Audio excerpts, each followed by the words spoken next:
Alcohol. ನಾನು ಈ video ಮಾಡೋಕ್ಕೆ ಕಾರಣ ಏನಂತಂದರೆ, ಆಲ್ಕೋಹಾಲ್ ಎಷ್ಟು ಎಫೆಕ್ಟು, ಯಾವ ಥರ ರೀತಿ ನಿಮಗೆ ತೊಂದರೆ ಕೊಡುತ್ತೆ ಅಂತ ಹೇಳ್ತಾ ಇದ್ದೀನಿ. ಆಲ್ಕೋಹಾಲ್ ಕುಡಿಯೋರ್ಗೆ ಮಾತ್ರ ಹೇಳ್ತಾ ಇದ್ದೀನಿ, ಕುಡಿಲೇ ಇದ್ದವ್ರಿಗೆ ಏನಿಲ್ಲ. ಕುಡಿಲ್ದೇ ಇದ್ದವ್ರಿಗೆ ಯಾವ ಪ್ರಾಬ್ಲಮ್ ಇರೋಲ್ಲ, ಕುಡಿದವ್ರಿಗೆ ಏನಾಗುತ್ತೆ ಅಂತ ಹೇಳ್ತಾ ಇದ್ದೀನಿ. ಅದರಲ್ಲಿ ಅಗ್ರೆಸಿವ್ ಎಮೋಷ್ನಲ್ ಎಕ್ಸೈಟ್ಮೆಂಟ್ ಅಂತೇಳಿ 3 ಭಾಗ ಮಾಡಿದ್ದೀನಿ ಅಂತ ಹೇಳಿದ್ದೆ ಹಿಂದಿನ ವಿಡಿಯೋಯಲ್ಲಿ. ಅದರಲ್ಲಿ ಅಗ್ರೆಸಿವ್ ಬಗ್ಗೆ ಹೇಳಿದ್ದೆ.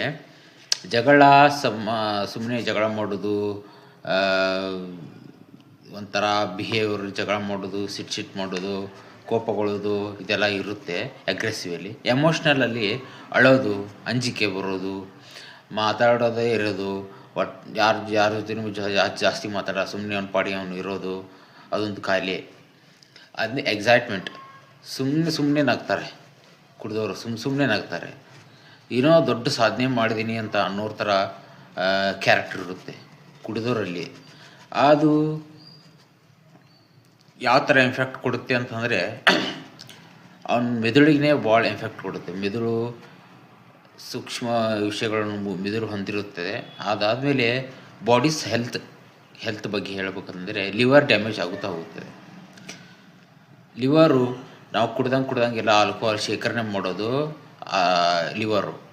ವಾಟ್ರನ್ನ ಹೊರ ಹಾಕಿ ಲಿವರಲ್ಲಿ ಆಲ್ಕೋಹಾಲ್ ಇಟ್ಕೊಂಡು ಅದು ಬಾವು ಬರುತ್ತೆ.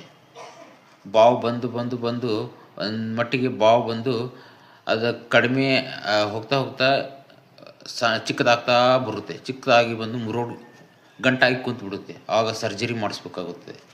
ಇಷ್ಟೆಲ್ಲ ಆಗುತ್ತೆ ಲಿವರ್ ಡ್ಯಾಮೇಜ್ ಆಗೋದ್ರಿಂದ.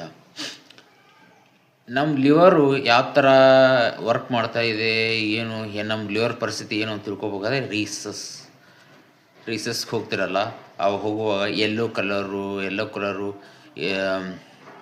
ಬರೋದು, ಬ್ಯಾಡ್ ಸ್ಮೆಲ್ ಬರೋದು, ಹಂಗೆ ಆಗ್ತಾಯಿದ್ರೆ ಲಿವರ್ಗೆ ಏನೋ ಪ್ರಾಬ್ಲಮ್ ಆಗಿದೆ ಅಂಥೇಳಿ ಅರ್ಥ. ಮತ್ತು ನಮ್ಮ ಬಾಡಿನೂ ಹತೋಟಿಗಿರಲ್ಲ ಆಲ್ಕೋಹಾಲ್ ಕುಡಿಯೋದ್ರಿಂದ. ಅದ್ರಿಗೆ ನಾವು ಸರೆಂಡ್ರ್ ಆಗಿಬಿಟ್ವಿ ಅಂತಂದರೆ ನಮ್ಮ ಬಾಡಿ ನಮ್ಮ ಹತೋಟಿಗೆ ಇರಲ್ಲ. ಕೈ ನಡುಗೋದು, ಮತ್ತು ವೀಕ್ನೆಸ್ ಕಾಡೋದು, ಇದೆಲ್ಲ ಆಗುತ್ತೆ. ಆಮೇಲೆ ಇನ್ನೂ ಕುಡಿತಾ ಹೋದರೆ ಬಿ ಪಿ ಶುಗರು ಕಾಣಿಸ್ಕೊಳುತ್ತೆ. ಬಿ ಪಿ ಶುಗರು ಕಾಣಿಸ್ಕೊಂಡ್ರಲ್ಲಿ ಅವನು ಆಟೋಮೆಟಿಕ್ ತಾನು ಒಂಥರ ಮೆಂಟಲಿ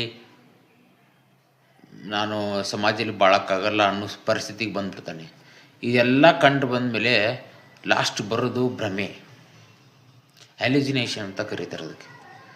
ಈ ಹ್ಯಾಲುಜಿನೇಷನ್ನು ಯಾವ ಥರ ಇರುತ್ತೆ, ಹೇಗೆ, ಭ್ರಮೆ ಅಂದ್ರೇನು, ಯಾವ ಥರ ಕ್ರಿಯೇಟ್ ಆಗುತ್ತೆ